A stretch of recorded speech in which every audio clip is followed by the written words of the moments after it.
Crouch. Bind. Set. Joe presents the House of Rugby, together with Guinness. Hello and welcome to a new edition of House of Rugby, brought to you by Joe, together with our very good friends at Guinness. And it is a great pleasure to have on the show this week the man known as the Beast. Thank you very much. What this man in the middle would have done for a moniker like that. Adebayo Akinfenwa, lovely to have you on board. What I'm enjoying about you two have been nattering away unbelievably before we started recording today, but it's like a sort of coming together of brethren, of football and rugby together. I think we've got more tonnage of bicep at this table than any show I told you ever not have put any together idea what before. he was saying. Yeah, do you want to I'm- get Dean with the translator? yeah, We Mate, are he we are speaks- three peas in a pod. He speaks as we set sail. What is he saying? He On literally this lost him week's at Monica. What he means is House of fucking Rugby. unbelievable nickname known as the Beast. I would have loved that. My nicknames can't pronounce on here. They were never nice. Yeah. I tell you what, in Stade Francais, they called me La Machine for a little bit. That which I- must mean the machine. Yeah. Yeah. Which Do you speak fluent French? Hey, I love that. Multilingual, baby. Trade me out, and away we go. It's very, very nice to have you on here. thank I mean, you you for two have having had, we've pretty much done a show in rehearsals. Yeah. Well, I say I rehearsals. don't know if they in terms of recorded too any of it, though. They should have. some diamond stuff. We'll try and pull some of it back into. Yeah. What I'd love to start with on this show, though, is given you are two alpha males, two absolute kings of your tribes, how did you come to meet? Let me take this, yeah? You Please do whatever do. you want. I can't, you know. What is it? We're going back, 3 weeks now? Yeah, maybe? yeah. 3 weeks ago. I get a phone call. My manager says, listen, they want you to come down and do this Veet, something for Veet. So I'm like, all right, cool. Then they was like, yeah. Veet, which is a What is it? Hair Big men, removal. hair removal product. Hair removal product, just for those who don't product. know. Yeah, Those of for us who those that don't know, it's a need it. hair removal product. Yeah. To be fair, I don't think I'm very not hairy. This dude's hairy. I don't know what they got me, but anyway, it is what it is. So they was like, look, I want you to come down. So they was like, yeah, boom. James Haskell's going to be like the presenter. So I was like, but I know the name. I was like, I know the name. So that's what it was. I remember going to my brother. I was like, I know the name. But all right, cool. So I walk in and it's funny. So he's sitting down getting his makeup done, as you do. So he's getting his makeup done. Yeah. So he was sitting down. And it was like, so it's the first time I've met him. Like, so I was like, yeah, what's going on? He said hi, rah, like that. And he stood up. Let me tell you something. Hey, he stood up. He like, what, 6'5", what are you? 6'4". 6'4", so I try to make it look high. I'm taller than Oh, what he sorry, I is, should have like. rolled with it. Yeah, 6'9", bro. Sorry. 6'4" with shoulders like me. And I was like, yo, this brother's a big brother. And from there, look, I ain't going to say, we're like best friends now, innit? We are best of friends Like, you ever know what were, I'm saying? yeah. Like, we hit up on WhatsApp and that, you know what I'm saying? He got at me the other day, said some guy in the bed, sweet dreams. I was like, oh, my brother, you know. So, but no, that's what it was. We met. I think the producer on the show was like, all right, it's good, like, you know what I'm saying? Like, you two seem like, you know, you've known each other for a while. It's like, well, we've only met each other 10 minutes. His energy, listen, I'm not bigging him up, but James' energy is second to none. So he's my boy now. I love that. It was good. It was just, you know, one of those things where you kind of, I'd obviously knew all about him, you know, kind of, I always admire people who have kind of transcended their sports through like character and identity. And, I, you know, I'd seen the Beast doing all this kind of stuff and you know, it was, we sort of walked in and I'm always one of those quite tentative because I'm, you know, I think I'm an acquired taste sometimes, you know, and we just got on like that. And I just think he brought his brother with him, Daddy, who's even bigger. Who's got the bigger inches around the... I love the way I'm around doing the that. Like, arms, that yeah. shows Oh, like, yeah. And just showing the pipes. Lenchman, listen, like Lenchman, anybody that knows me knows my brother. Like we there's three of us, so they know we always roll. We look like wrestlers whenever the three of us together. So anybody that knows me knows, especially Lenchman is always with me. And it's funny, I keep telling people, when he wears fitted clothes, you don't realise how big he is. So like they'll be like, oh yeah, you're the smaller brother, and it gets on his nerves. So every time he comes back the next time, he'll wear something, and he's like a transformer. He just goes crack, crack, crack, crack, crack. And his arms, you see my brother's biceps, it's no joke. So dinner time at the Akinfenwa household growing up was very interesting. protein. But when I saw him, I met him, and he was like wearing a jacket. I thought, oh, both big units, right? But the Beast is a beast, right? And then he messaged me, and he's on Instagram as Lenchman D, right? And his profile picture is just absolute unit with his rig out, and I thought, oh God. Who's this dude messaging me now? Like, what have I done? I haven't done anything. And I realised it was brother. So that was okay. And he's coming today. Yeah. And honestly, I looked at the car and I saw him. And I was like, fucking hell. Because he's wearing a jacket, like, he's taking it off, mate. His arms, they make mine look like little spaghetti, like little water pistols. Yeah. He's got two 50 cals tucked We under don't his want to say shirt. what it does to your arms. Yeah, you know but what I'm yours. saying? I know the feeling. I know the feeling. Like angel hair pasta arms you've got in comparison Delicious to and nutritious, some might say. Delicious. Honestly, he's massive. It's very nice to have you. I love. There's a developing bromance, and that is what this show is all about. Have you got?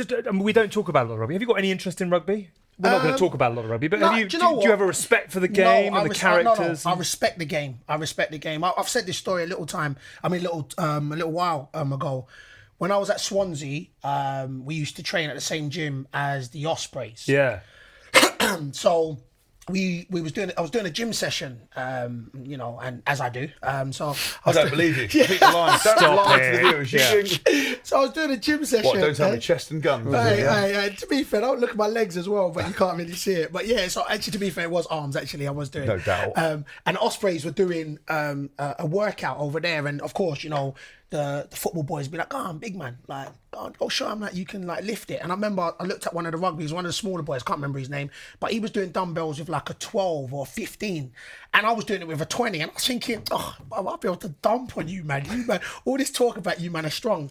And so then I kind of move over just to let him know that I'm doing a 20. You know what I'm saying? Like, B's here. You know what I'm saying? And then he looked over and he was like, "All right, what, you want to do a session together?" I was like, yeah, like no problem. And he goes, "What are you doing?" I goes, "I'm doing arms." He goes, "I'm doing arms as well." So I'm lifting my 20s in it. And he's like, so I goes, "What, you're doing a rip? You doing a rip?" He's like, no, I'm doing a bolt, but I'm doing 15s. I goes, "Oh, okay." So I'm doing 20s. And he was like, "Well, let me just say, you're not actually doing a bicep curl like with your 20s. I was like, "What do you mean?" He goes, "Well, look, you're using your back." And I was like, "What?" He was like, "Listen, I'll show you. Try and do it properly with this 20. So I tried to do it the way he did it, which was proper. I know it now. And I couldn't get it anywhere near. So I tried to do it with the 15. He was doing it. Same. I couldn't get anywhere near lifting it. So it was funny that I found when you learn technique. It was the first time I was thinking, you know what? You boys are pretty strong. So I'll give it to you. But I know it now. And I to be fair, I curl 28 now, so it's not. I'm saying that now. Let's have a conversation now and have a session now. But no, that was it. So I do respect. Tell them the quote you said about earlier, where you said, I was talking about footballers coming in. So we used to train with QPR at the Wasps ground, Twyford, and the boys would come in Louis V bag, little Louis V wash bag. Let me just put this out here. Not every footballer has a Louis V bag. I don't have one. You've got a beast mode one. Yeah, but I have a beast mode one. But or a couple of plastic bags from Happy Shop and stuff. Right, they were the good old days. Right, so they would come in, right, around about 10 o'clock, bowl in, right, go out, bit of football, tennis, few headers, a little bit of warm up, and they'd be done by 11:30, right? And we'd be on session 3. So he was telling me when he used to see Northampton do the same thing. I mean, but you can tell the story. You used to come in and see the boys doing it. So this is it. So when I was at Northampton, they used to come over and train. The Northampton Saints used to come over and train. And I remember beforehand they was just saying about, that rugby players train 5 times a day. So they would have 2 sessions, like before 10, and then a session before lunch, and then 2 afterwards. I was like, what madness is that?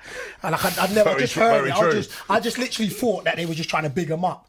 And it was funny because we got to so we used to start at 10. So I used to get in at 9, as I do. So I'm good professional. But I did actually used to get in at 9 o'clock. And they was there on the track, and so they got in at 7 o'clock. So they'd have done 2 sessions before we even got in at 10 o'clock. And then we trained, and listen, we trained hard. So we trained to 12, have lunch, go again 1:30 to 3. So don't listen to him about we only kicked it and done by 11:30. We trained hard as well. But I do give props. That's what I'm saying. It's the same with what James was saying about, I respect highly the effort that the rugby players put into it. Look, I'm a physical specimen. I love the flex that comes in the middle of that. There's a little tight chest that comes in with lean into the camera. No, listen, I truly respect what you have to put in, you know what I'm saying, into their sport. So no, I respect them, but I just wouldn't ever do that. He said we get paid less, and we get Smashed paid less and do more. Yeah. And they said they get paid more and do less. Because our job is technically harder. I'm just throwing that out there. I've seen you play football. What do you mean? Honestly. He's ripping. It's okay, school. It's 1-0 James. These two brothers, right? Akinfenwa brothers, they ain't doing any cardio. Like, that's why, honestly. What? No, if Mate, you I've follow seen me, you. I've seen you in the know middle I of do the field like this. cardio. No, I've seen you. Of course. You're a slow fat, but I've seen you like that. you know that. Just fucking dominating things. You're like one of them things on a rail. Let me tell you what you do, yeah? You have to learn what you are good at and be the best at what you're good at. So I stay in the width of the goals because that's where the goals are scored. And then I'll be the best. And how many at goals that. you scored? 200 and something? Yeah, 200 something, baby. 200 about something. that. Thank you, baby. No applause. Thank you. 200 something. Take the top three. Top three goals. Oh, I get AFC Wimbledon against Liverpool, just because of the significance, because I'm a Liverpool supporter, and it was just amazing to score against them. Yeah. The penalty at Wembley, Yeah. to get promoted, and I remember that one. I'd say, to be fair, for the sheer class and technical ability of it, AFC's volley against Exeter at Exeter. Check it out on YouTube. Bam! They're the top three. Did you score 3 tries? To No, compare? I did actually. I think, you know what? It was Stade Francais. We've put that up before. we have Little actually chip and chase. Yeah, there was some bits, but I just There was didn't the score. the non-try in the European Cup final. Is the one that we Talk talked to about me, the most. because I ain't really see it, so you got So to talk this to was me. so obviously anybody who, if you ask any of the fans or any people, any of my teammates, apparently I had zero skill. Right? I don't believe it. He is remembered most famously for running into a post pad instead Swear of scoring. down. I can in believe the that, Millennium you know. Stadium. But the weird thing is, so the post pad story was bizarre. I got a little beautiful little ball off Ben Young, and I was running right, and I looked up, and there was Cuthbert, who's a guy who plays for Wales, and there was Lee Halfpenny. Cuthbert's a big unit, right? Yeah. And I saw them, and I thought I'll run into Halfpenny because there wasn't a lot of space. So I ran into Halfpenny, hit, and I spanned. But I spanned straight into the post. I didn't see it, and the post covers. And everyone's like, "Ah, you wanker!" I almost broke my neck. Right, I ran into it, compressed myself. I was like, right, and then I lay down and put the ball back, got it back, and obviously I've been mugged off. Do you know what I mean? Like now, the world of social media, I get people messaging me all the time, going, "Did you see this?" I was like, "Yeah, I did, you dickhead. It's me running into the fucking post." And so that was. Did you get to try? Nah. We did later on. You did win the game. We did You win won the game. That's Yeah, the, did win the most consolation important. prize. You won the game. It turned out that post was Wales' best defender of the day. So He said that. yeah. Strong. And then we asked for the tries, and then my when I played for Stade Francais, because this thing got no skill. I can't. If you ever see me kick a football, mate, that's most people have had trials. Yeah. Right? But I mean, not even close to playing football. Like, I'm the worst footballer ever. I believe it. I like the emphasis because I get it. You can see it, can I you? see the way Yeah, you wow. walk, so let alone walk. You know, That's a bowl. I put that on for you. I thought bopping One along. trouser leg rolled He up. told me that he doesn't strike. He's got one leg shorter than the other. Is that what it is? It is. Yeah. I've got one leg short, so everybody Yeah. thinks that my swag is on point because literally my right leg's shorter than my left Well, I've got a leg, so- prescription for these trainers, so I actually need them. So anyway, against Stade Francais, I got the ball, and I was running. I thought I'm going to kick it. I'm going to chip it over the top, and I chipped it, and I ran round, and it bounced up, and I scored. And everyone was like this. So I take it a chip and catch. That's a technical. That's, Yeah. That's Yeah. something proper. You ain't seen some of my skill sets That's doing just that. Clock doing is the right chip. twice a day. Yeah.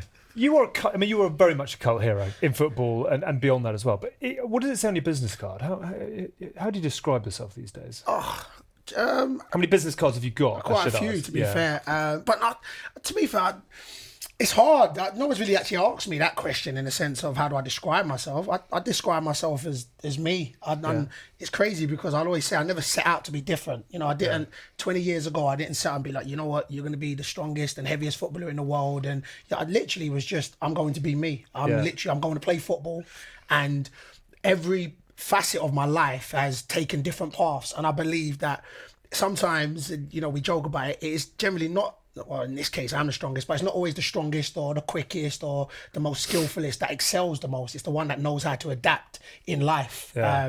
And I think in life, that's the process where I've got things have come my way, some good, some bad, and I've just adapted with my journey, I should say. When you started out, did you feel in the middle of the pack and you've worked your way to the sort of the periphery, as it were, and that you are the biggest and strongest? Or have you always felt you've been slightly on the outside rails and have made the most of it to get No, to where you've got to be fair, I believe that there's a perception in life anyway, and I was always bigger than most people. You know what I'm saying?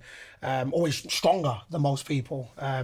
But it's funny. It's like I said when I said you have to adapt. 13 years ago, I broke my leg. So I wasn't as big as what I am now. Like 13 years ago, you know, when I came into the game, I was slighter, I was quicker, and then I broke my leg and then had to adapt. I'd lost a bit of pace. Some people who sees me now can't ever believe that I could run. I was actually quick back in the day.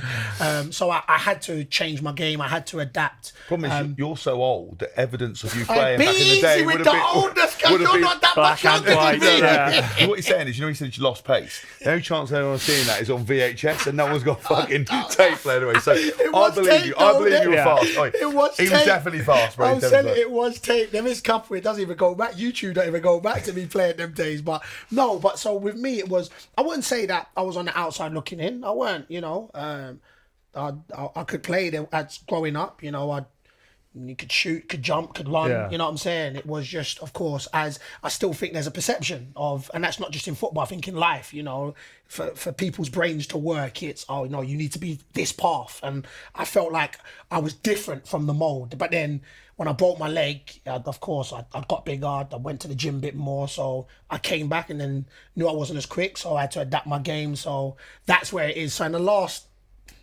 8 years was where it was like, all right, look, I had to put my thinking cap on and then see the change, social media, and be like, all right, cool. B, what you're going to try and do now to maximise what you've got. And that's where I am now. Yeah.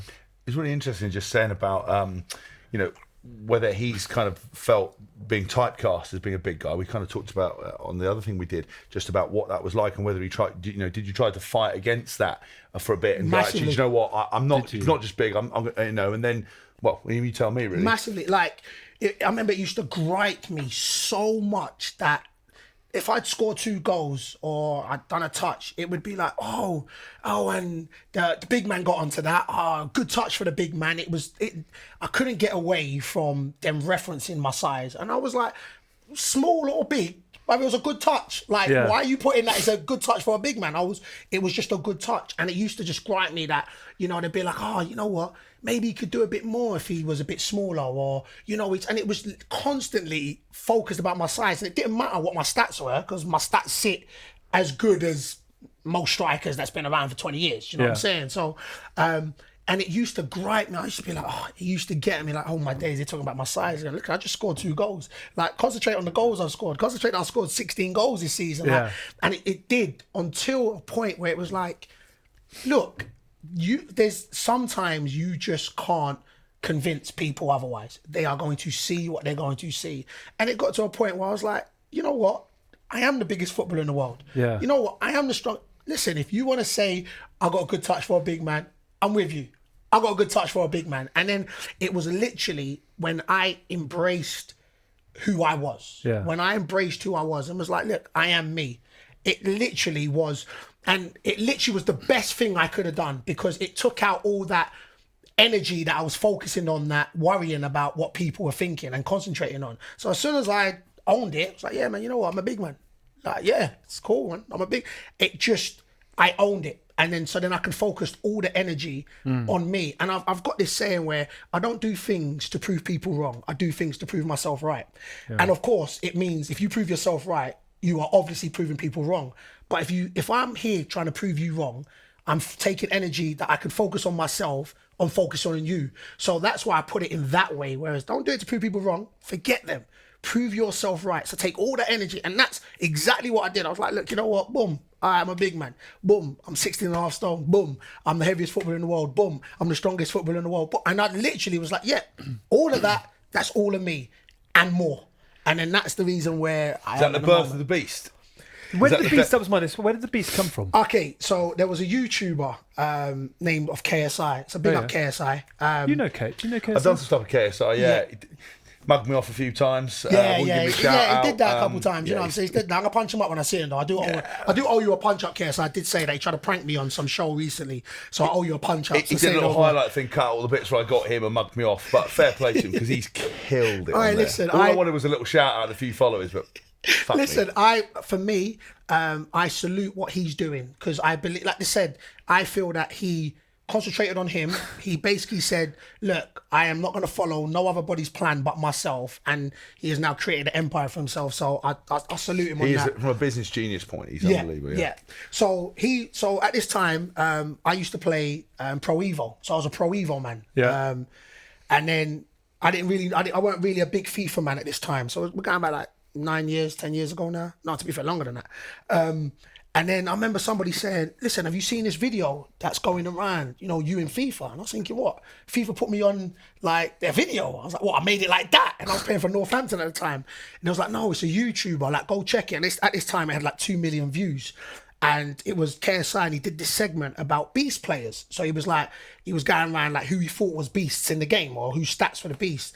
And he was like, and then it was this video. He was like, this week I'm talking about Akinfenwa. He's stronger than a house, a tank, the world, the universe. It was a mad video. And I was like, wait, and that was the first time I found out I was the strongest footballer in FIFA. So I was like, wait, I'm the strongest footballer in FIFA. Oh, yeah, of course. I mean, I know that. And then from there, so he had the segment as beast players. Yeah. So then me and Lenchman was like, raw. So I didn't have no social media at this time. I had no Twitter, had no Instagram. And he's like, nah, you know what? Like, there's an avenue here. Like, what can we do to package something and give it back to the people? And that's where Beast Mode On came from. So right then was the first day where we was like, all right, you know what? We're going to do a brand named Beast Mode On, but we're going to concentrate on being, it can't be a physical, it can't be just physical. It has got to be more than just a physical attribute. So we can reach out to everybody, because you are more than just. So Alex can have a go. Oh, 100%. What you're saying, because you got When he said "raw," I thought we were all in this together. But, we are. Possibly the strongest thing we all own, more than, because we're athletes. And we're real men, and you're sort of like a posh. He said that I'll not be my brother. Sorry, we're real men and I'm posh. Nah, you're not really a man. Get him now. I'm so happy to be in the sidecar of alpha males. Just little goggles down and little gloves on. You ride. I'll just. I'll come along for the journey. Every week this happens. Yeah, I know. It's a fascinating story. So you mentioned about the stats as well. How proud are you of the FIFA stats? Because I remember seeing something, I think with FIFA, where you were unfurling it and displaying it, and No, listen. Like, of course they people concentrate on my lack of speed stats. You know, they're very slow in the game. But for the last 9 years, I've always had. I'm the strongest in the game. I've got 98. They put me down to 97, which I'm a bit unhappy about. You know what I'm saying?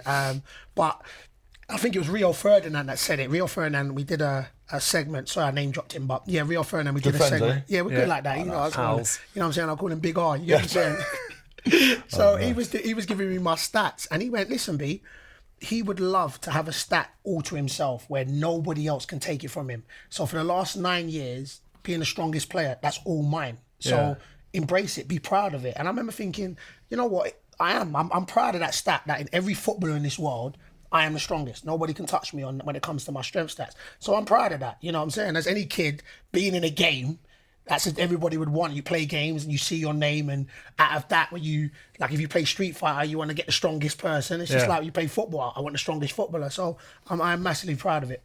We were talking a lot last week about your trip into Bellator, and we'll come on to that again. You are the biggest and the strongest footballer in the world. Yes. Who would give you the best match in the octagon from the round ball football game? Yeah, which footballer? You mentioned Rio and his boxing. To be fair, there was talk about me and Rio having a little charity boxing match. Really? Yeah. Who'd have won?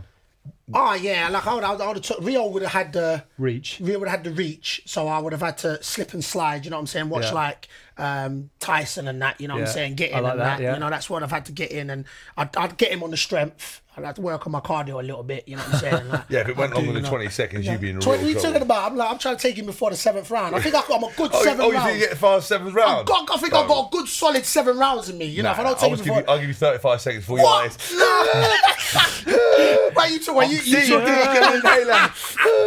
It would be good. To be fair, I was up for it. That's when I started doing some boxing sessions and that, and realised how hard boxing training is. I did the sparring. Because you were saying about Anthony Yard. I did a sparring with Anthony Yard That salute to Anthony Yard as well. Unlucky about the fight. I was bare proud of you in that. So bare proud means massively proud. Yeah, good thing. Yeah. We'll put some subtitles on for my ilk.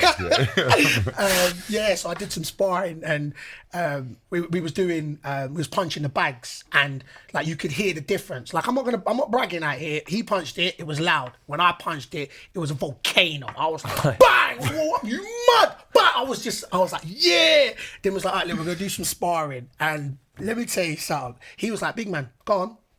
I'll give you 30 seconds. You can go all in, like, not facing, or you can go all in me on the pads and that on him. So I went all in, bang, bang. And he was just tensing up, ribs and that. And he was just bang, bang, go on, bang, go on. And I knew it was a problem because I was punching him. He was still talking. Yeah, go on, big man. Yeah. I was thinking, and then after I think maybe 30 seconds, 18 seconds I got into it, I lifted up and he could have just jabbed me and I fell down. There's footage out there, and it was really when I realised, you know what, it is a real hard job to train. So I've got nothing but admiration for these boxers. I remember watching Will Greenwood.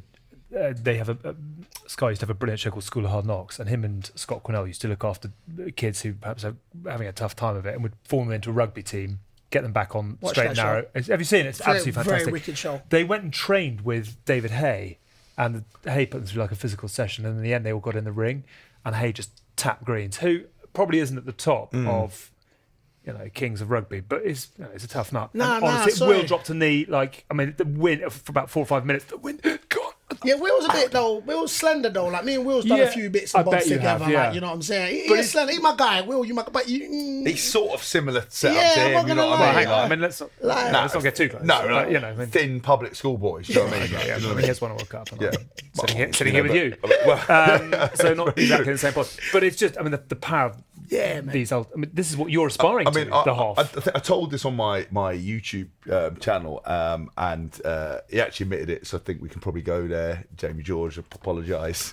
I'm going to dob you in anyway. It's on my YouTube channel if you want to check it out.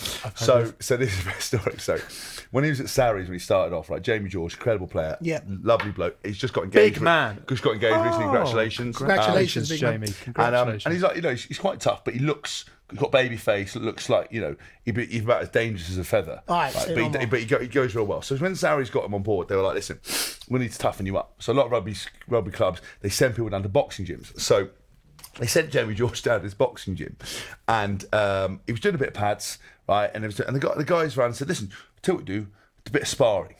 Jamie George was like, oh, it's a bit intense for session one, isn't it? I don't really know what I'm doing. They said, no, listen, we'll put you in the pro, and it should absolutely be fine. So Jamie George's a bit nervous, right? Puts his gloves on, puts his gears, gets to the ring, and the guy he's fighting is Billy Joe Saunders, right? Oh, he knows what he's doing, right? He obviously, known to be quite aggressive. Yeah. So they think you're in good hands. Billy Joe's going to look after you. Okay. So anyway, just body shots. Right, so Jamie George nervously, throws a body shot, slips up, hits Billy Joe in the face. Right, so Billy Joe's like this, shakes it off. Right, shakes it off. So Jamie George's like that. Sorry, Mr. Saunders. Anyway, so he's gone away. He's shook it off. Come back. Right, same thing. Boom. Slipped up, punched Billy Joe Saunders in the face again. Right. Mr. Saunders, sorry. Right, Billy Joe's gone. Right, he's walking up and down, thing, and fucking Jamie George like that. Fuck's sake. He's like, sorry, it's Joe. It's Billy Joe. Saunders Joe, sorry. Right? And then Billy Joe Saunders has come in and just gone, bam, right? And knocked Jamie George out, right? And then he stormed out the gym. And Jamie George has woken up, right? Woken up 5 minutes later to see a bloke mopping his piss up, right? Not only had he been fucking switched off, he'd pissed himself, right? And he said that he literally had to pull his pissy shorts up, grab his kit bag, grab his gloves, just walked out the gym.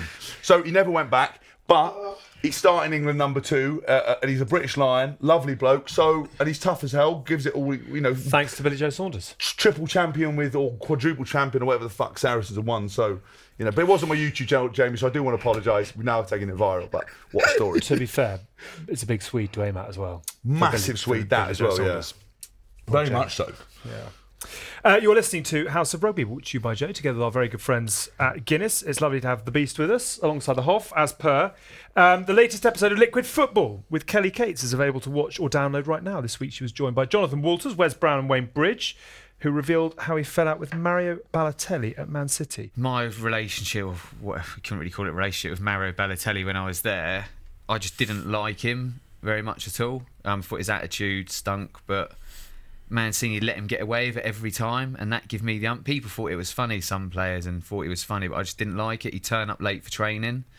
He wouldn't like rush in and rush. He'd just bowl over on his phone still, like, sorry I'm late, and then walk in, get changed, stroll out when he wants. And I ended up having an argument with him. Well, not an argument, he basically smashed me. I ended up smashing him back, and then he like elbowed me across the face, and then I was running around the pitch running after him basically. So in the end we had to stop it and Could put you us not on. catch him? I couldn't catch him. He's quite quick. He had a 5-yard head start, and we got put on the same team. And then it went into the dressing rooms and things were said, and it carried on. But I kind of washed my hands of him because of what had happened and the way his attitude was. But I it never caused a problem for anyone else. After that day, I just never really gave him much attention. You know, if I was going to if we were in a game and he was there to be passed to, I'd pass him the ball. But I don't think it would ever affect the team. Mario Balotelli, superstar or not? Superstar. That to be Showman. fair. Yeah, like I mean, I'm a fan of Balotelli, and like when we played Liverpool. Yeah. He played for them, and I had to mark him on a corner, and he also gave me his shirt. And then, listen, I'm a fan of his, and sometimes I do think that people forget his age. Like, he's still very young and what he's going for. And it's like, you know, sometimes I think we're harder on certain people than other people. I just think that when he came over here, it was a lot. Wayne Bridge, apparently on the show, is also talking about why he wanted to smash Mario Balotelli on the latest Liquid Football. It's available to download or watch right now, along with Joe's other shows, Swanee's Cricket Show and TKO with Cole Frampton. Actually, to be honest, do you play cricket? Because you could obviously do TKO, you could definitely do Liquid Football. Nah, cricket's not my thing. Not a little bit of off No, spin but or... I see it the other day. God, it was good, wasn't it? No, actually, to be fair, I'm not going to lie, I didn't really see it, but I Right. heard about it. Yeah. I'm not going to lie. It came to across on nobody. social media. Yes, I ain't going to lie. And I even sent out a little tweet, you know. Well, someone who probably works for you sent out. No, I actually sent it out. You know what I'm saying? And there's a tweet out there like, listen, I'm not a cricket man, but my man did his thing. You know what I'm Stokes, saying? unbelievable, Stokes, he did his thing. And I said that. So they were talking about Sir Stokes and that. So Sir Stokes. So he did his thing, but I'm not a cricket Appreciate man. I saw Wayne Bridge didn't think it was a very good idea, me going to the Octagon. Wayne Bridge said that. I think so. And Swear down. someone, no, I mean, not in a bad way. I've actually met him a couple of times, lovely bloke. Probably won't remember meeting me. I'm sure but you're hard to forget. Come on, you are hard to forget. You are hard brother. to forget. You Howard. are. People have tried through many. My wife tries to forget me through my massive amounts of counselling and electric shock treatment, but she remembers me all the time. No, but he said something about, he wasn't rude. He just said, rather me than him. I'd rather you. Yeah, but that's not bad. I ain't gonna lie. No. Same. Rather you than me, man. Why you want Fucking people hell, if to you're be... saying it, maybe I No, have made a bad I'm not decision. gonna lie. Is it Why too you late want... to get out? I'm curious, but to be fair, let me ask this question. Like, Right. I mean, like... Welcome to the Beast Show. Yeah, true. You know what I'm of the saying? Beast, So yeah. you're going into this MMA, like you touched on it when we first met and that. So, and I asked, what's the training like? What's the training Yeah. and the difference like of the what we trained Yeah. and what is the biggest difference that you find training this MMA? It's horrific, long and intense, and it's just. Do you know what? There's so many skills, and I think the thing is that you can never. You can get to a level, but you can never stop learning. Yeah. So that's the beauty of it. You can always improve. So there is no doubt that even if I've been doing this for 10 years, I would be walking around going, I think I know what I'm doing. So that's really interesting. I think it's so technical in terms of drilling repetitive, but also remembering that you have to execute what you're doing under pressure, that you're going to get punched in the head while you're doing it. That's the question of Jughead. Can you take a punch? I've taken a few punches in my time. Whether I can take consistent punches, I don't know. But that's part of what I want to know. You talked about being the biggest, the strongest, and kind of being defined by that. I see how people react. The world is full of kind of alpha males, aggressive men. I will 9 times out of 10 get stopped by big security guards. Yes. I will get men. Yeah. Men will come. say and, what? Well, it's always that look at me, stop. I'll always get stopped with the search. Male fans will overcompensate, come and slap me on the back, slap me on the head, push me, do things that you would never do to anybody in public. Yeah, it's ridiculous. That It's- whole head thing, I've already said that. You can't put your hand on my head if you don't know me. Mate. It makes it. I lose. You lose your I shit. lose. You can't put your hand. Like I don't care how big you are. You can't. And I get exactly same thing. Like the security guard thing gets on my nerves. So straight away, you'll see us walk in and be like, oh, if they kick off, I don't know, I'm going to have to earn my money today. And I'm like, look, I've come out for a quiet, so I don't know what you're on. And it's that, and fans, oh, the beast. Yeah. And, you know, they'll be like, listen, big man, like, you don't know. And as soon as you do this, I'm going to do this to you now. Just here, don't punch me, because I have to punch you back. Like, it's that movement. Mate, I hate that. For me, I kid you not, that is the quickest way for me to lose. When you put your, but that's like, Yeah, but isn't it, for me, I don't mind some comments that are like, big man, like That's little cool. But Yeah. it's when people slap me on the back of the head, pull me, grab me, poke me. Some old fuck I was trying to tell you the other day, didn't ask me for a photo, just poked me round. I was talking to my wife, poked me round and went, can you have a photo? I was like, okay.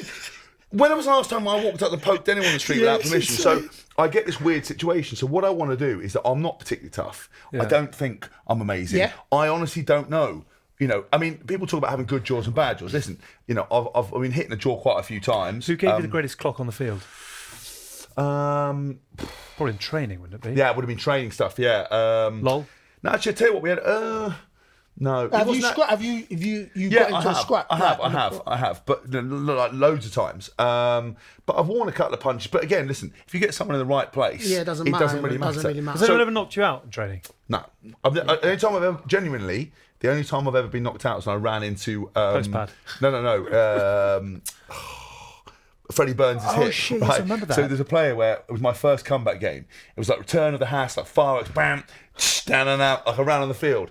28 seconds later, I was like this. Fucking I'm going to do research on you, mate. mate. Yeah, it's fetal position like that, snoring. And what it is, there's a player who's tiny, bro. He's a 10, like tiny. He got a ball and he turned his hip, and I'd seen him. I was like, oh my god, this is my big comeback. Bang! I'm going to end you. In the last minute, he turned a little bit more, and where I thought his hip hit me on the side of the head and just switched me off. And I was out. And I was 28. Depowered. Honestly, 28 seconds later, and you can imagine the amount of fans who messaged me that, going, "Way, mate, you only lasted 28 seconds." So I started messaging back, going, "Your wife wishes you lasted 28 seconds." Blah blah blah. But I stopped doing that afterwards. You know.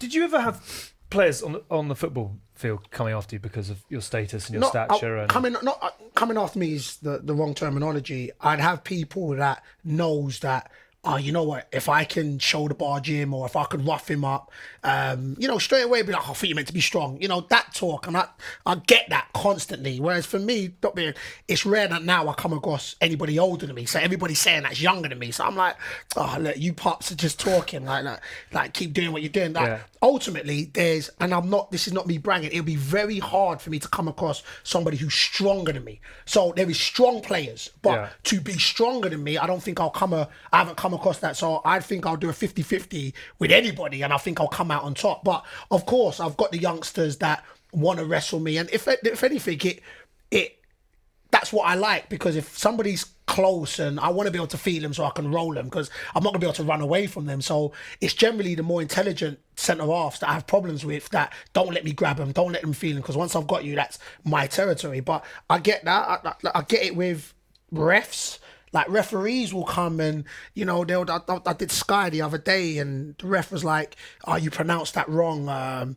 Maybe you should go back to ha ha ha. I said, what? I was like, cool. And then I laughed with him at first, and then the first minute he gave a free kick against me, and I was effing and blinding at him for the whole game. I was just effing and but I get it. It's like, for me, where, and I'm not trying to say they can make a name for themselves, but of course I am more known on the pitch. So I believe my size and status I will get penalised more from refs, and they'll be like, oh, well, come on, man, you're the beast. Like, you know, that straight, like, oh, you're the beast, you should be able to handle that. Well, it's a free kick, man. What are you talking about? The beast? I don't care who I am. Give me a free kick. So I get that, but again, I'd say it's a part and parcel of football. I'm at an age now where, listen, there's nothing that I haven't seen done, and you know. Do you not find, though, because we said about the you were talking about the fighting thing, is that if you stay in your lane, so you go, right, I'm working with heavyweights at my level, and we're doing what we're doing, right, you're fine.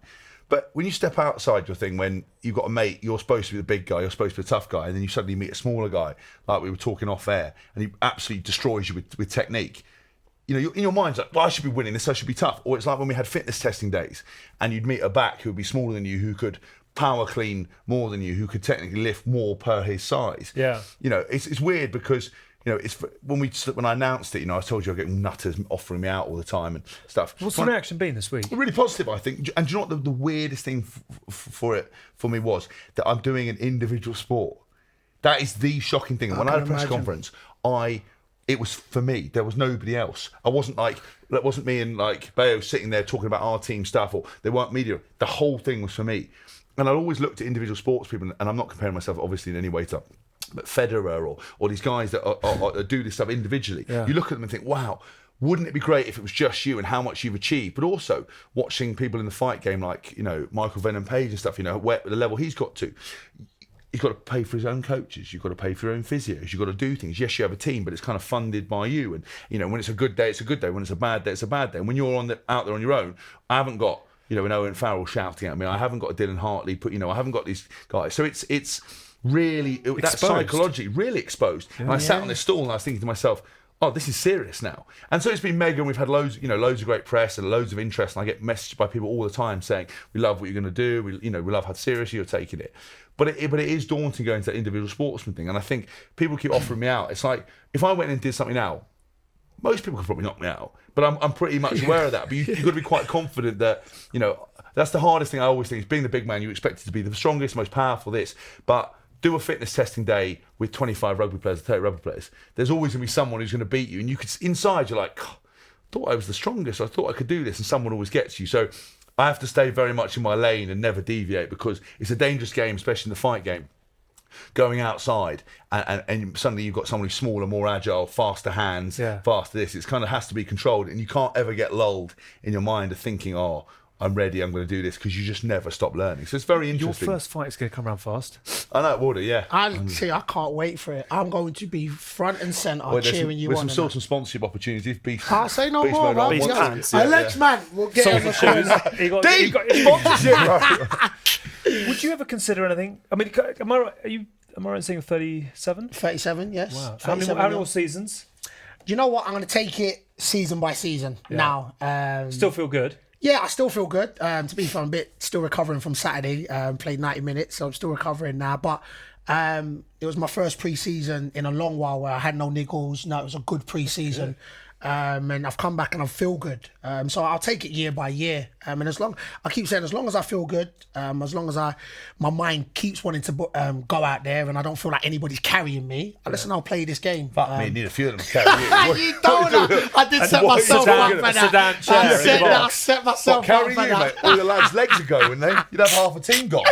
Right, yeah. So for me, I'll take it year by year. I'm enjoying myself. I'm at a club at the moment where I've got a great manager, great team spirit, great coach, great fans. So as long as that continues, look, I'll play. Is it 5 kids, 4 kids? 5 kids. Yeah, 5 kids. Yeah, just ask how many you've got another 13 years to go. Yeah.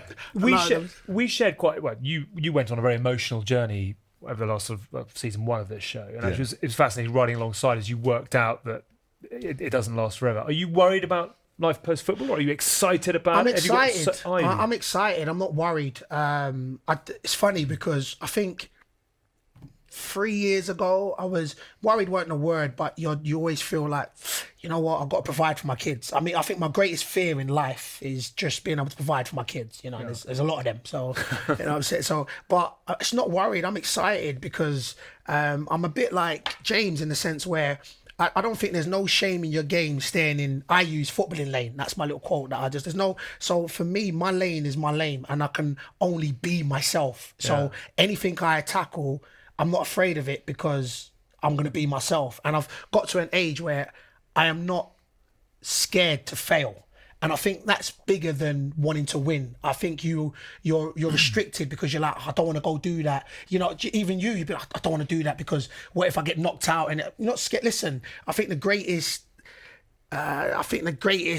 what's the word I'm looking for? Not say, what's the word I'm looking for? Can't think of it now. Experience, greatest opportunity, or no, that's not the word I'm looking for. I just think that to not try something is worse than to try it and fail. That's basically, that's how, it's nice actually. I got there in the end. I got there in the end, Copyright beast mode on. I got there, you know, and I think that's what it is. So I'm not scared to fail. So I'm excited for what's next. I don't put myself in a box. You know what I'm saying? I don't put no lid on it. I literally think anything comes my way, I'll try it. If I do well, I do well. If I don't, I don't. I'm a celebrity. Strictly, I'll shut all of them down. Put me on Strictly, but I'll have to kind of remix the outfits and that, you know. Like really on the... A lot of deep V's, a lot of scoops. You know what I'm saying? A little baggy, a little something and that. But I'll shut down God help Strictly. Len Goodman. What I was going to say to you was, but we actually had a little chat when you know, because obviously all the stuff you've done off the field, that, you know, obviously when you identified the beast mode on, but you've always been quite entrepreneurial, haven't you, in terms of what you do, and I think you've built lots of things. I mean, I don't know if you can talk about it, but there's an experience you had recently when you were telling me about it, and you were like, "How the hell did I get here?" Like, you know, I don't. I mean, cut this bit out, but about the movie thing you were talking about. I don't know if you can mention that. Just saying that how you take all these opportunities and it led you to this bizarre place. There's a few. So I'm going to go back to a story which I think shapes you. Like when I started football, and this is why not people keep saying, "Oh, why have you got this lust for life? You always seem like you smile and stuff like that." And I was like, when I was 18, I went to Lithuania to play football. I wasn't getting nothing here. How did that come about? I was, to be fair, my agent was married to a Lithuanian woman. That's actually the wow. Great transfer stories of British football. Like, that's like literally I came, and then the president of the club, I was at a trial at Watford, came down, not to watch me, but came down with the wife of my agent. All right, long story short, he saw me play. He was like, "Listen, I like you. We play Europe. Would you want to come out?" So I was like, I don't even know where Lithuania was at the time. And I was 18. It's almost 20 odd years ago now, 19 years ago. So anyway, cut a long story short, nothing was happening. Nothing was materialising here. So I was like, you know what? I'm going to go there. I'm going to go for the trial. And if I get the contract, when I come back here, I'm going to tell clubs here, look, a team in Europe, like this wasn't big at all back then. A team in Europe want to sign me. You sign me. That's what I was thinking. So I went out there. They was like, listen, we want to sign you, offer you a 3-year contract. Listen, we play UEFA Club football, this, that and the other. So I was like, listen, I'm not going to sign, but I'll go back here. Their season's from April to December. So their season's different. So anyway, came back here, nothing happened again. So in March, they was like, look, come out March because you need for 4 weeks pre-season and sign. So anyway, I went out there, signed. I'm going to cut. Anybody that knows my story knows. I went out there. I went out there first in September. It was beautiful. Clypedo, like sun was out. City. I was like, oh, you know what? I could do this. Went there in March. Flew over. It was snow everywhere. I was like, what the hell have I got into? First pre-season game. It was on AstroTurf because of the weather. We came drove in, and there was snow all on the pitch. And I'm like, oh, this game's called off. Oh, they better turn round. We pulled up, everybody was getting off. I'm looking at, where you not going? The game is on. I literally refused to get off the coach. I watched the game from the coach because I was like, I ain't playing out there. So anyway, I should have known that was the start of things to come. So got out there, first pre-season game, it was, had the racial abuse. So the first pre-season game, now I'm going to tell you, first pre-season game, it was a reserve team game. So it was like we played over... best way to describe it, like Hackney Marshes. So it wasn't in the stadium, so all the fans are beside the pitch. So we kicked off the game. I've run over. So as you do on the centre, I start on the wide bit of the pitch. The ball comes over. I chest it down, and I hear, ooh, ooh, ooh, ooh. And in my head I'm thinking, nah, man, like, nah, I didn't hear that. So anyway, ball goes back across, come back in. I go up for a header. I'm thinking, wait, nah, man, this is actually monkey chants. With 50 minutes into the game, this is what happened. Zigga, zigga, zigga, shoot the fucking N-word. That was chanted. And I was like, so I'm 18. Now, look, so I'm going to paint this picture. I'm 18. I've come from a metropolitan city like London. I've gone there. And the craziest thing, racism did not even cross my mind that I was going to go out there and experienced that. I kid you not. Didn't even once think. I knew I was going to be away from home. I knew I didn't know the language. I knew I may not like the food, but racism didn't even come into play. And of course, as I learned, I was the first black person in the league. I was one of 7 black people in the city of Clypedo. So anyway, I was like, half time came. I'm like, you know what? I'm coming off. And I went to our team captain who spoke a little bit of English because he played football in Denmark. I was like, what does zigga zigga mean? He was like, zigga zigga means nothing. They're just rhyming it with the word. I was like, oh, wow. So I remember getting on the phone to my brother and I was like, bro, I'm coming home. I'm telling you, I'm coming home. He's like, why? I goes, listen, they're being racist. And I can remember, this was 19 years ago, and I can remember it like it was yesterday. He went, listen, bro, it's my older brother. He was like, listen, bro, I ain't going to tell you to stay anywhere that you don't feel comfortable. But if you come home, they win. And he stopped there. And I'm not going to lie to everybody. I've said this many times. There wasn't no music playing. And I was thinking, oh, that was profound. I was like, brother, I'm coming home. I dropped the phone. I was like, I'm coming home. But I kid you not, when I woke up in that morning, Defiant Intervention, I remember thinking, nobody is running me out of anywhere. And like a story, I scored goals. We got to equivalent to the FA Cup final. We won 1-0. I scored the only goal. I opened up an Adidas store. I didn't pay for stuff. I was still getting racial abuse for, I didn't say, I forgot. Say it was about 1,000 people that was singing zigga zigga zigga, shoot the fucking N-word. 400 of my own fans singing that. And it was so I forgot to tell that bit. So throughout the season, scored goals. We won the equivalent, the Lithuanian Cup. So my fans then started to adore me. I still got racial abuse from away fans. And it did make me realise that ignorance was powerful. Because when we won the game, those people they were elation, they was happy, they was jumping up and down. So it's funny, at 18, I experienced that. So now, whenever I experience anything, it doesn't touch what I came through. So like I was saying it, when I'll be at away fans at Fratton Park, Plymouth, and they'll be saying, Akinfenwa, your tits are offside, or you're just a fat Eddie Murphy. None of that can touch what I've gone through. So everything else is candy. It's sugar coated because of what I've gone through. So it's funny because that then, knowing that I could overcome that, literally, I swear to you, I knew there was nothing else I couldn't overcome. And that's the funny thing, where I wanted to tell that story, because that's the way I am now. So it shaped me to the man I am, to be like, right, you went to a cauldron where you was the only black person. You went to a cauldron where, they were singing racial abuse, and you came out the other side. And so there ain't nothing that there's nothing that I can't tackle now. That is an amazing story of resilience. Full credit to you. With that in mind, so it's obviously a very hot topic at the moment, isn't it? Is it? Yeah. It's Paul Pogba and Jesse Rashford. Lingard, Rashford has come out. Zuma. What do you make of? Obviously, you've been in the game a long time. What do you make of where we are today I always feel that I think it's a society problem. And I've heard people say, you know what, we got to do stuff for football. We do. I do believe it's like anything. It gets better, but it's always there.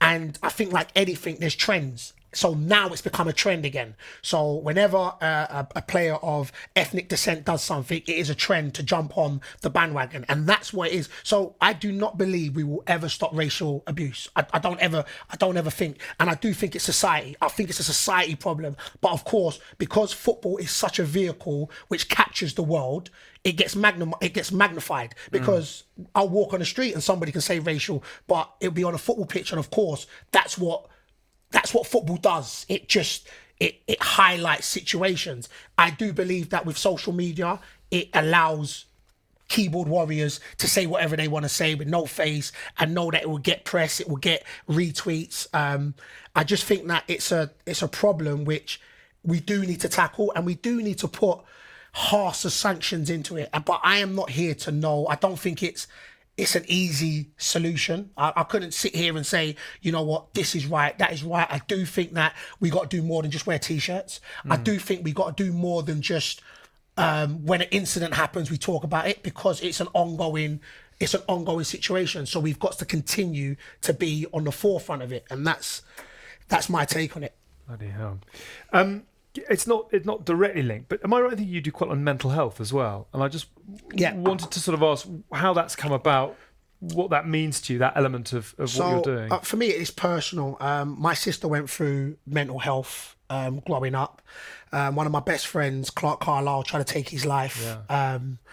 And it's for me. So, I mean, I'm starting this beast mode state of mind, which for me is, I do think, we joke about arms, joke about legs, joke about chest, but the most powerful thing I think we all own is our minds. I think it is, and it's funny because I had a conversation with Clark Carlisle and he was talking like this, and I kid you not, he was right as rain. We was conversating, so I was like, how does the person I'm talking to you now, only 2 days ago, wanted to stand in front of a bus to kill? How? And he's like, B, it's an illness. I mean, it's literally an illness.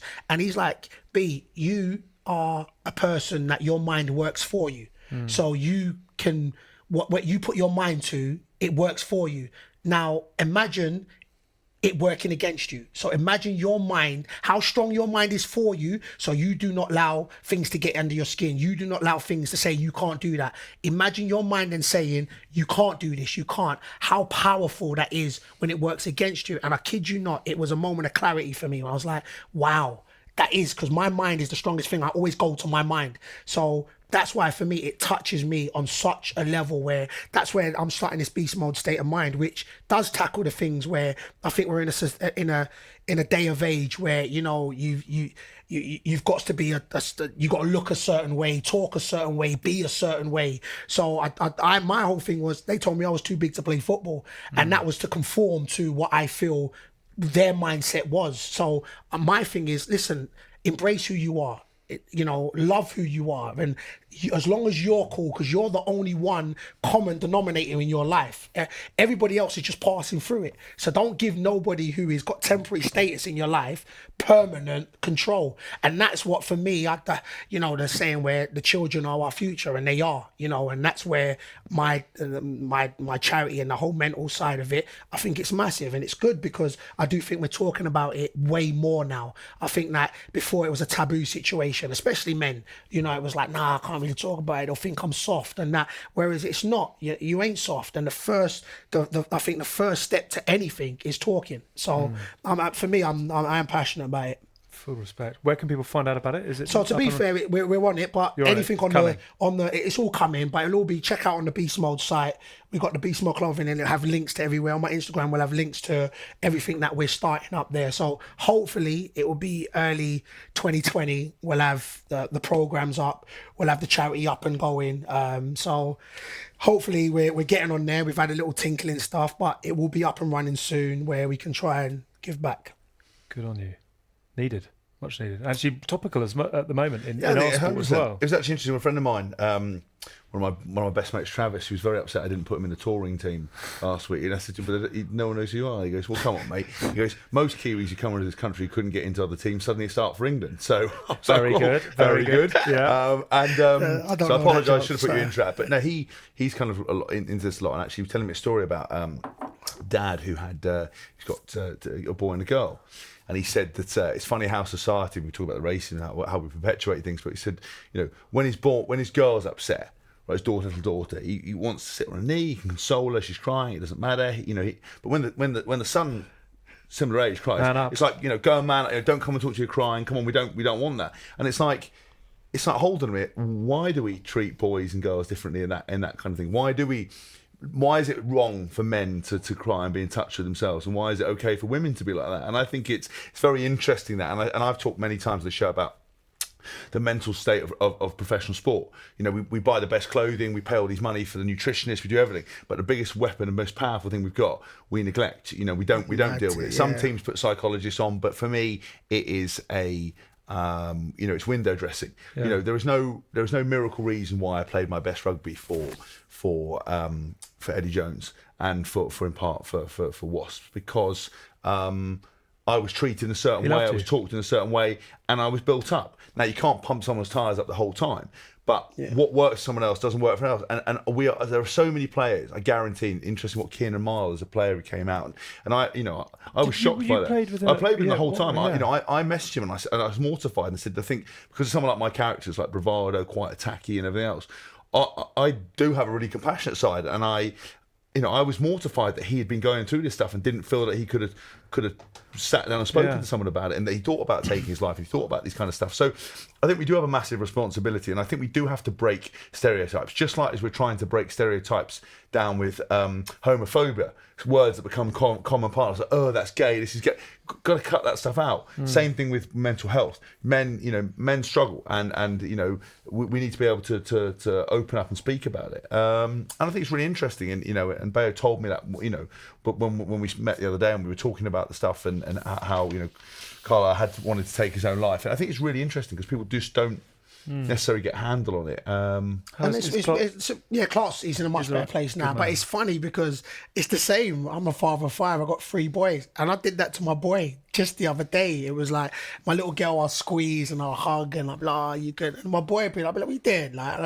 It's funny because sometimes you find yourself just be like, no. What you crying for? Stop crying. It's something that we do need to break down. And it's the same where, like, I had a real good friend of mine, and he's the same. He's very much, he was talkative, very strong, you know what I'm saying? And I only found out recently, that he was going through depression, he was going through anxiety, that his identity was put to something. And like, I played with him for like 2 years, and he only come out recently talking about it. And for me, I was thinking, I'm playing with you all the time and I don't know what's going through your head. And that's the thing where I do believe, especially like the culture we've got at Wycombe, it's, every day we, you good? Everything all right? And just to ask that question, for me, it's the first step. The first step of just talking, because, as guys, you're like, I put it on my shoulders. Nah, they'll be thinking I'm soft, or they'll be thinking I'm weak. And it's not. You are, if you embrace and know who you are, that's the strongest you can be. Take away, I keep saying, take away your arms, man, take away your legs, all that I'm not saying taking away, I'm like, no, those are not saying. Not literally, but what I'm saying is the mind. So if you can embrace who you are and we can talk, you are the definition of a real man. Do you know what I'm saying? In the sense of being able to talk and say, listen, things ain't going right. But don't you think as well with the racism stuff I see, especially, some of these foreign countries, it's so inherent and indoctrinated, it's bizarre. See, the thing for me is, I completely agree with you. You're never going to beat racism. Yeah. As long as there's people of different ethnicities, you're always going to get that kind of thing through fear, through ignorance, through stereotypes, whatever it might be. But I think the one surprising thing that everyone can do without a teacher is actually just stop and turn around and say, like, for example, if I was in a stadium and someone was saying something, racist. Self-police. It's not for that. It's not for authorities. It's for me to turn around and go, mate, you can't say that. And I've seen that in rugby a little bit with some of that homophobic language, where someone will say something and someone else turns and go, mate, you can't say that now. Yeah. Like, whether you think it, whether you're not going to eradicate it, and sometimes it comes out because it's being used all the time. But it's the same thing with racism. If I watch 5 lads a football match abusing someone like that, I'd be like, it's so left field thinking of all the things to get in. I quite like the fat Eddie Murphy line. You like that? I did. But I could see like certain things that like a physical chat, but telling someone for their colour or where they've come from and else, it's just not. It's not right. And I think you've got to turn around and say the best expression I think is the standards. You walk by, the standards you accept. So if I saw someone doing that, I'm condoning that. Yes. Whether I've never called anyone racist, say anything Evil racist. prospers when good men do nothing. Yeah, that's 100%. See them state, both of them. I didn't know you had that in you. T-shirt. I didn't know I didn't know you had that in you, big man. I'm real deep. I'm as deep as a box of surprises. What an amazing journey. I feel we've only just scratched the surface. When you get your programme up and running, will you keep us posted 100%. 100%. If you can help, or if we can help, we'd love to to do that. Have we got 2 minutes to pick a strongest 15? We did say that. You're right for a bit. You're a man in a hurry with a lot to do. No, man, we're good. Apparently D's knocked everyone out in the sun. It's got a bit quiet out here, D. We're talking about. It's going to come screaming through in a moment. It's good cop and slightly more aggressive. Good cop. We'll do it quickly. So, time for this week's Perfect Pour, our weekly test in 119.5 seconds, because that's how long it takes to pour the perfect pint of Guinness. Given our guest this week, there is only one place to go, and that is a... Strongest 15. Do you want to lead us off? Yeah, so obviously we've got 15 players, and we'll take from any of the sporting world. My number one, so my prop, is Andrew Sheridan, player, right? Absolute mutant. He would be professional weightlifter. Benching 230, 240. Oh, yeah. Squatting over 300 and something. And a weird squatting technique where he sort of bent over like that, I'm sure. How tall is he? He was 6'4", 6'4", yeah, he was a big mutant. you. Yeah. I think it'd be quite good to have a head-to-head. But weirdly enough, he released a folk album on iTunes of him singing. Didn't really match up. Actually, very good. Is it? Yeah, and he's now a wine professor. He's a wine connoisseur. Yeah. Connoisseur, So that's yeah. Andrew Shearer number 1. Doctor of wine. 2. You got anyone? Hooker number 2. Do you want to pick a heavyweight football 11? Fine, let's do that. Yeah. Jan Molby, Razor Ruddock. Oh. I put like some people will reckon. I put like VVD has to be in there. Yeah. Virg will be in there. He'd be in your second row, I reckon. Yeah, I don't know what second row is, but I agree. They're big and very strong. Yeah, Virg will be in there. Because I'm an old school guy. Guy Branston. Oh, Leeds? Yes. Oh, Bradford. have a point for that. Yes. I'll have a point for that. Thank you. Head like a water lemon. Head massive. How tall? What's a water lemon? Watermelon. That's what I meant. No, I gave you that. I wonder what head Watermelon. What's a water? Like a Watermelon. Cut soda. out. Yeah, Hey, fine. No, next man, no. make them cut No, out. we'll cut out whatever you like. but not that. Lemon. How tall was Guy Branston? He wasn't even tall. He was like my height. But his Okay, head. we'll have him at 7. Yeah, so his head was What, massive. Billy Jones? Yes. Vinny. Second row. Yeah, Vinny. We're having a front row of Jan Molby. Yeah. These are the fat boys. Jan Molby, Razor. Yeah, you said that because Razor's my hitter. So, Oh, am I allowed to say that or not? yeah, it's cool, man. He's a strong man. And Neville Southall at hooker. Yeah, big boys. Do you ever remember? Do you ever meet Terry Evans, who used to be physio at Wycombe? He was about 6'5" ball bloke. Then he was physio at Wasps. Nah, Yeah, I mean, I should ask other before people my about time. Terry Evans. He was. But you got to have Mick McCarthy. It is was Mick Halford. Mick Halford. Big got- good blind side. We'll put Yes, Halford on the you gotta blind have side. him. We need another really, really hard man at 8. Really hard, man. You could have Rio, athletic, Yeah, but I don't know, like rangy. Yeah, but Rio weren't really the hard. Rio What was about Yap intelligent. Stam? Yap Stam. Stam, good shout. We'll have Good Stam at 8. shout. I don't even know anything about Stam football. V. Very good. We need Yes. a 9. A 9. What- Small, where does 9 small, play? small and Messi. aggressive. Messi, Messi, not yeah? Messi, yeah, mate. He's not distributor. aggressive. Messi not aggressive, man. Okay. You got to have like Dennis Wise or something. Very good shout. I like that. Yeah. Wisey. Showman at 10. Someone gotta be controlling Bex. it, you know, like your midfield man, like key player. Smooth, easy going. We'll put him at fucking 10. Yeah, put me at Okay. 10, man. Let me Beast. run it, yeah? Yeah. Beast Put running the the show Beast at mode. 10. He's running the show. Beast when he plays, he just I sits in the just- middle. I love And he's like, sure. he just shoots his words like this. In the Over mixer, there. Yeah. square, Diag. onto me, But my hand coordination go is long. And he goes, how many metres do you run? 3. What? Strong, quick, with good distribution skills in your centres. Seed off. Clarence Seedorf, that's a hell of a shout. Nice goggles as well. Yeah. No, that's David you're thinking about. I'm thinking of David. It's You're all right, absolutely man. right. It's cool. I can get it wrong. They're both Dutch. Yes, that is. Yeah. Yes. Yes. I need one more. Oh, we have got to put Roy Keane in there. So Got he put might Keane. knock out Guy Branston. Roy You got to Keane. put out Keane. No. Leave the. Do you want to get rid of Halford? Roy- Yeah. Get Keane, Halford. Keane at 7. Yeah. Branston I've got to at keep 6. Granny there, like the lower league players and that. Rapid wingers. Giggs. He wasn't that vicious though, was he? Yeah, I need somebody like that's a bit more aggressive. Like if you're going through like quick, that was direct and aggressive, like Darren Huckabee or Kanchelskis. You know, Huckabee was them, man. Would you not put Rooney at centre? Because you remember that time in his 16 debut when he came in. Rooney is a Rooney at 30. They tripped him over and he just rolled back to his feet, fucked him off and scored the goal. So we'll have Rooney at 13. Yeah, Rooney's a little. He's a Seedorf class juggernaut. at 12. Yeah. Rooney angry at 13. Yeah. Another speedy winger. He's got a bit of something about him. I'm quite pleased with this team, What actually. about Stephen? Did he have any wheels? Stephen? Was he tough? Or was he a bit? No, he's tough, man. Gerrard. Gerrard as a winger, Yeah. though. Wow. Yeah. No, you could take somebody out. Cause I got to put Stevie G in. Take somebody out for Seedorf? Stevie G. You want Stevie yeah, G at 12? take Seedorf. Okay. I got It's a to- nice midfield, this. Beast, Gerrard and Rooney. Suggested so many football players I didn't even know. You need somebody quick. Quick and powerful. I was going to say Darren Anderton, but that isn't going Nah. Sorry, Anderton, but nah. What about that big fat bloke from? He wasn't very quick. The guy from Southampton. Letizia, man. Yeah, was he tough? Well, listen, he said, I'm going to say, but Letizia was a bad boy player. Like, he stayed in his lane, but he's not quick. Fine, okay. You can't put him there. I need somebody quick. No. What am I talking about? My man. The one at Wolves. Traore. Jimmy. No.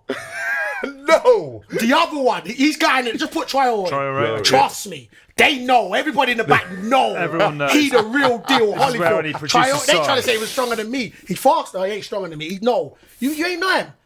Google him. Google. No, don't Google him now. We've got to go on with the show. I need a class operator at 15. Really good range on Yeah, so passing basically, skills. he'll be like Silky, really silky, Yeah. unflappable. Yeah. Very composed. Good in under the pressure, heat of good it, under a yeah. long What does he do? ball. Score goals? What does he do? He hits beautiful lines. He arrives He's at got the to be right good at place at the right defence. time. He's got to be good at defence, but also attack. You should put Stevie G in that then. Okay, we'll have Seedorf back. Yeah, okay, let's have Gerrard at put 15. Seedorf and then Gerrard's there. He rhymes at defence and put him like, you hear me? Gerrard. Yes, I do. Loud and clear. Yeah. You hear me? He's like, yeah, no, actually, yes, I am. Yes, I do. Yes, I do. Do you hear me, though, bruv? No, well, I'm not your brother, but I actually do hear you. Yeah. Guys, thank you so much. It's been an absolute pleasure, Beast. Thank you very, very much indeed for your thoughts and your company. And of course, that is it for this week on House of Rugby, brought to you by Joe, together with our very good friends at Guinness. A reminder, you can download or watch Liquid Football with Kelly Cates from all the same places you get your House of Rugby. And on yesterday's episode, Wes Brown revealed he lost a pair of Eric Cantona's boots when he was a youth team player. Where does Cantona rate in the all-time greats? Top 5? He's up there. Top 5? Top 3? Top 8. Top 8. Okay. And also TKO coming up on Wednesday as well. Carl Frampton and Chris Lloyd are joined by the two-weight world champion, Andre Ward. Thank you for listening. Thank you for joining us once again. And we'll be back next week. You've been watching the House of Rugby on Joe, together with Guinness. Drink responsibly. Visit drinkaware.co.uk for the facts.